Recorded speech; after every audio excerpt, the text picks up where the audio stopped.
While this might seem like one of those normal comparison videos where the YouTuber already has a clear favorite, this is not what this is supposed to be. Although I'm sure if you were to look at my channel or the current direction of my collection, you'd quickly realize that I've taken a liking to the AP1 style. But instead of giving you the full-fledged reason at the very start, which would make this video very boring and very short, I actually want to think about it and compare one of the first TCW sets to the most recent edition in the subline. And as I'm writing the script, get closer to the answer of why this is. But before we do, I know this is super annoying, but please leave a like and consider subscribing. It would mean a lot to me. Anyways, without further ado, let's get into it.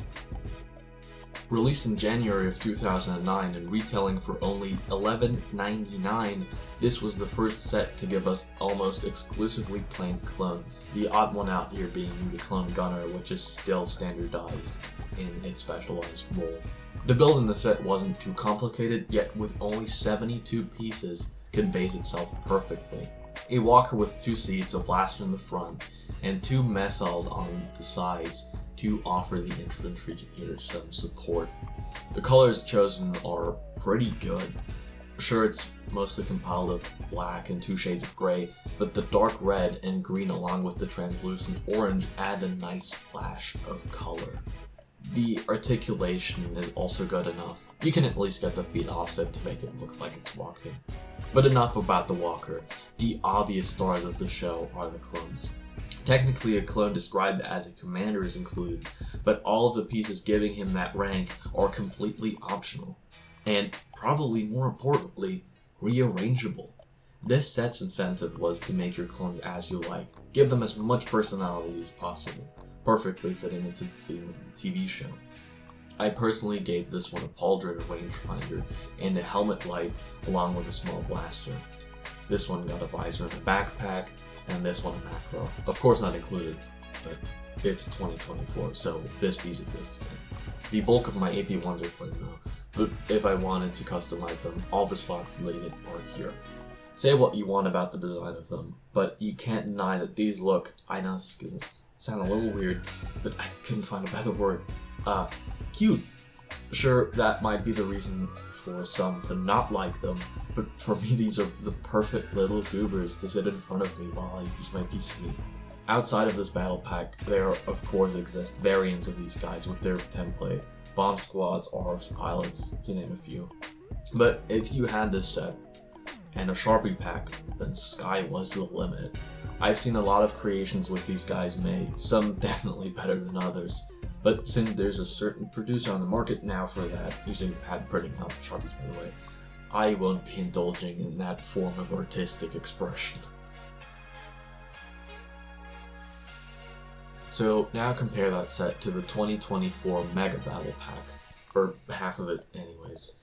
There's essentially just 2 sets in this set, as kind of a reimagined 2007 Clones vs. Droids Battle Pack, separate then but fused together now. So let's put aside this, and now we have a Clone Trooper Battle Pack. Since the Battle Pack in 2009, this is the most accessible way to obtain large amounts of plain troopers, again with 1 on 1 out. This time though, it's a shock trooper instead of a gunner, which is very nice since that figure previously came exclusively as a duo in the Gunship from a few months before. Let's look at the builds first though.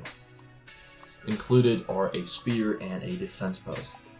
I actually think both of them are solid enough builds. The speeder's a little too thick in my opinion, but it's not a huge detractor. But yeah, the build is not the peak of what it probably could have been. The blockade though is really awesome.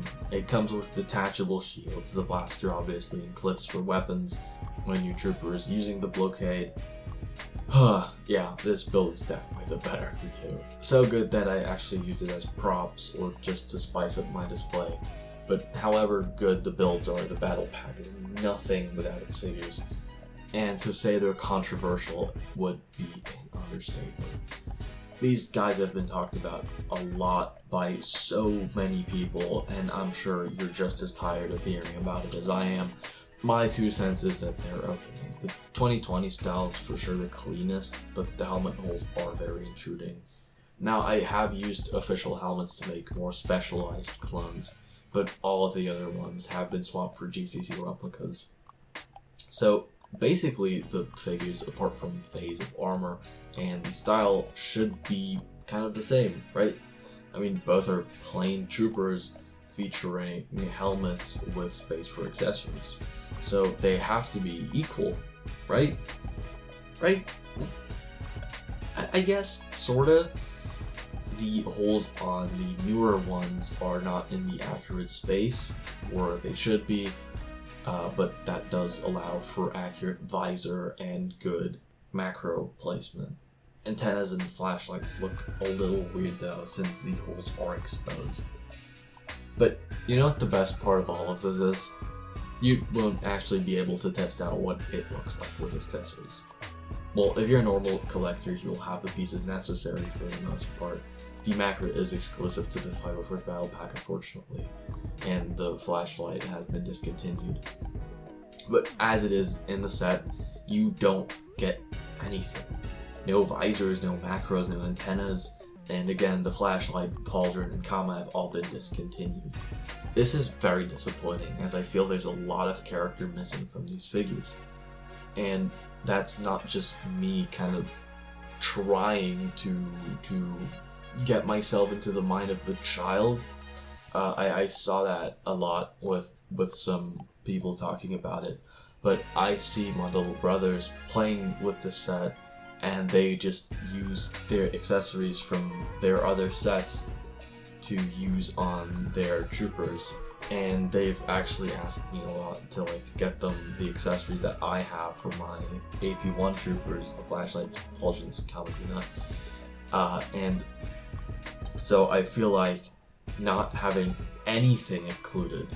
I mean, you don't even get the super cheap, you get 5 antennas and 4 visors, I think, in that newer pack.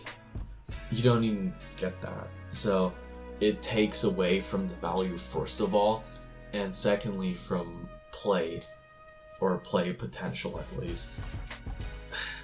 Yeah, just, I'm not mad, just disappointed. But don't get me wrong, I love the set when it came out, and I still do. But after getting the Clone Walker set, I just found myself enjoying it much more. Maybe it's because of the design language. The art style of the show is very playful, very large details, and that's reflected in the armor of the clones.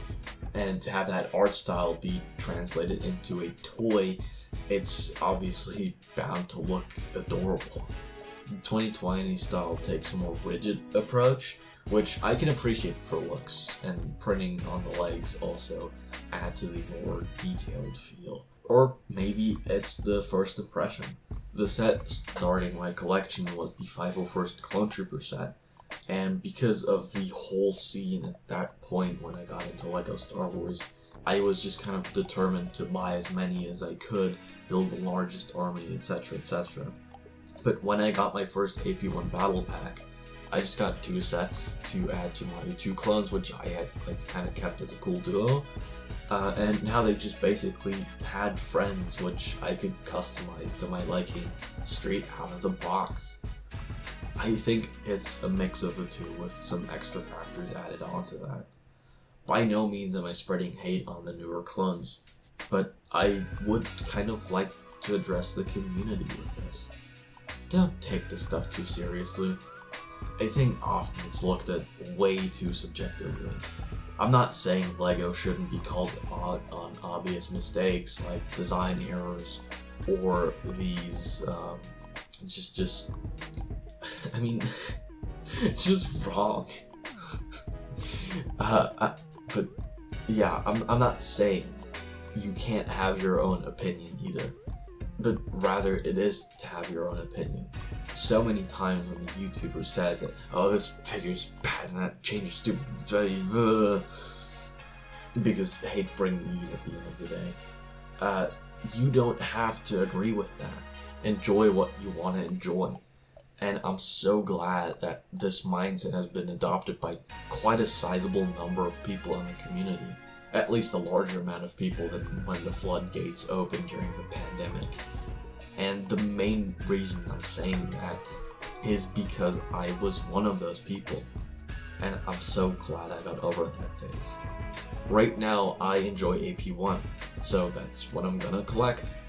So, you, yes, you, the viewer, should make your own ending to this video. Your opinion shouldn't be the copy-paste of that of some guy on the interwebs. Sure, look at what other people have to say. Maybe you don't have the product you're trying to form an opinion on yet. But at the end of the day, your opinion should still be your opinion. So if you like these 2020 style clones and you don't mind the holes, or if you prefer the realistic style or the OG style or whatever it is, it's your enjoyment. So you go, girl.